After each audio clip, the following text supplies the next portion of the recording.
欢迎来到新兴消息频道，请订阅频道，所以大家不要错过当天最热门的新闻。我们今天的时事通讯包括以下内容：为什么说赵丽颖毁了风吹半夏？因为她的人设和角色不搭。喜欢赵丽颖的小伙伴，想必最近一定都看了赵丽颖主演的电视剧《风吹半夏》了吧？不得不说，赵丽颖没想到离婚后还能发展得如此之好，我都严重怀疑赵丽颖是吃了什么大力丸，能够如此平稳。但是如果大家仔细去注意这部剧里面的赵丽颖，我们就会发现个不争的事实，那便是赵丽颖非但没有带动这部剧，反而还毁了《风吹半夏》这部剧。首当其冲的，可能很多人觉得是因为赵丽颖的演技问题，因为很多演艺圈的人都知道，演员最重要的发挥是眼神戏，只要眼神中的那种感觉很重要。可是赵丽颖在这方面的发挥却十分无力，女主的眼神戏一直给观众一种很空洞的感觉，只会很干枯的无奈。其实我觉得这一点并不是最大的影响，事实上赵丽颖在这部剧真正的问题是人设不搭。在《风吹半夏》里面，赵丽颖饰演的角色是什么样子的？是一名敢想敢干的女企业家。剧情里面的她是伴随着中国经济腾飞起来的，先后做起了国际钢铁生意，凭借一股拼劲和务实的态度起家，而且在这期间还收获了爱情和事业。一个敢闯敢拼的企业家和赵丽颖给我们的印象是不是看起来十分不搭？没错，这才是这部剧最大的问题。因为赵丽颖和角色之间的人设不搭，这就给观众造成了一个非常不好的印象，这才是最大的问题。最典型的，我们可以拿隔壁樱桃来举例，大家还记得隔壁电视剧《鸡毛飞上天》吗？樱桃同样饰演了一个女企业家，樱桃在这方面却表现得十分出色，恰恰是因为樱桃掌握了角色的戏份才会这样。可很遗憾的是，赵丽颖却并没有掌握好这样的节奏。其次，我们可以从剧情里面也能看到这部剧也存在一些创业上的瑕疵，编剧显然缺乏经济逻辑和人性逻辑，剧情很多都看出来编剧可能并没有做过生意，可编剧压根就不懂这些事情，非要一个劲去折腾这些事情，结果不折腾还好，一折腾把赵丽颖本就不符合的人设又再次弄得十分凄凉了，这才是这部剧最大的问题啊！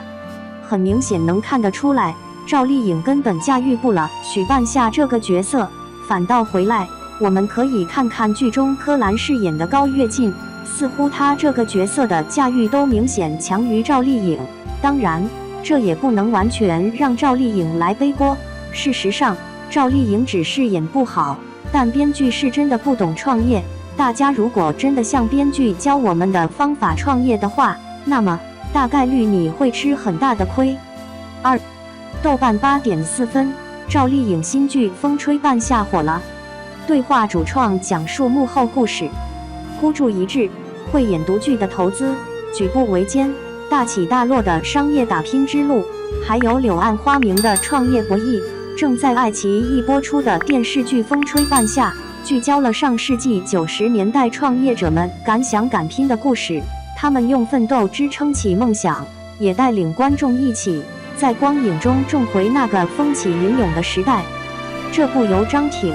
傅东玉编剧，傅东玉、毛薇执导，赵丽颖、欧豪、李光洁、黄登登等人主演的电视剧，在豆瓣上斩获了8.4的高分。不少观众评价称，有了一种重回90年代的感觉，原来那个年代的奋斗者这么有冲劲。近日，潇湘晨报采访了该剧的总制片人、爱奇艺高级副总裁戴莹、导演傅东玉、毛薇，听他们讲述这部时代创业剧背后的故事。《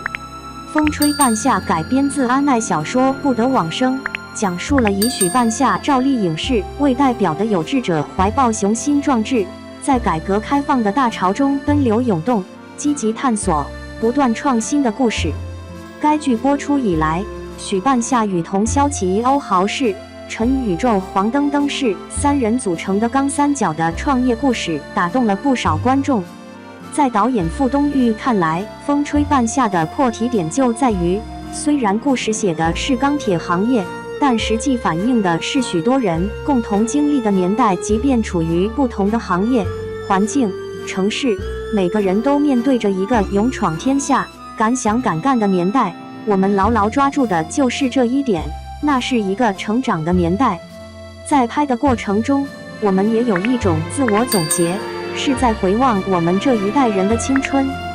总制片人戴颖也认为，《风吹半夏》中那种奋斗向上的精神内核，是打动当下观众的要点。风吹的不止半夏，是以半夏为代表的这个时代的人的经历。每一个小人物在时代之风中奋力生长，又和他人有亲情、友情、爱情，这很现实，也很温暖。《风吹半夏》根据安奈小说改编，在近年的国内影视市场上，根据安奈作品改编的《大江大河》都挺好，也非常成功。傅东玉说：“怎么看齐这些优秀的作品？还有就是同类题材，关于改革开放，比如说温州一家人鸡毛飞上天，都非常优秀。甚至那个时候，《山海情人世间》都已经播出或启动了。我们希望对标的是这些作品的高度，这是我们思考的一个问题。作为一部展现90年代的创业剧，创作团队在一开始创作时，首先就强调要营造年代感和氛围感。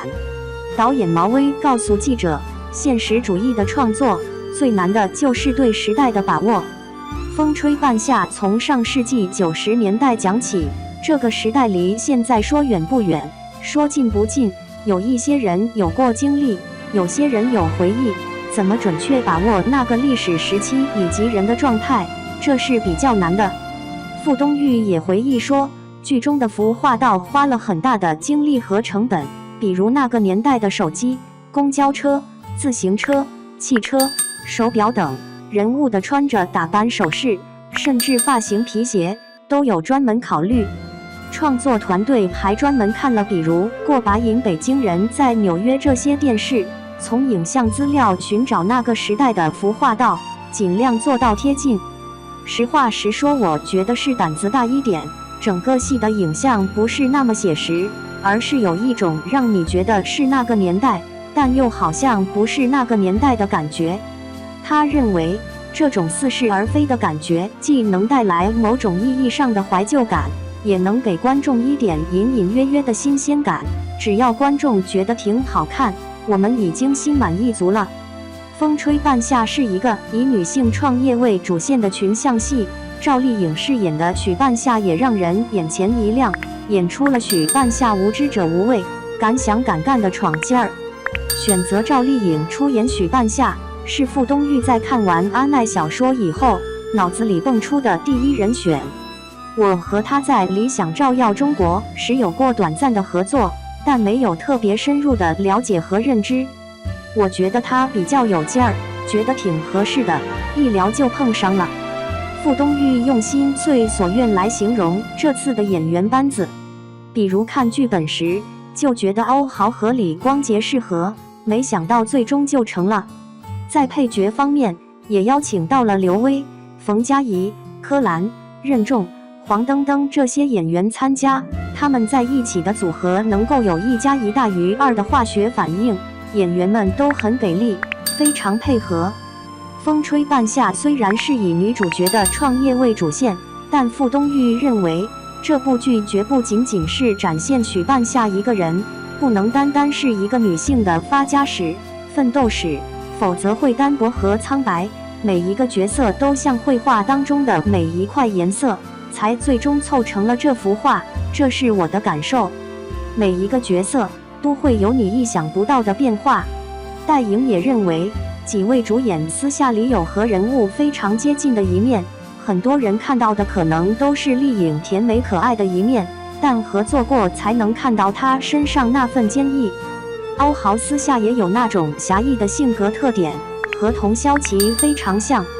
李光洁身上就是有那种奸商的气质，内心很丰富，情商很高，脑子很清楚。总体来说，我们非常了解每一个演员私下的状态，以及他们的表演空间、塑造人物的能力，是有了这个基础，才构建出现在大家觉得很对位、很准确的一个选角结果。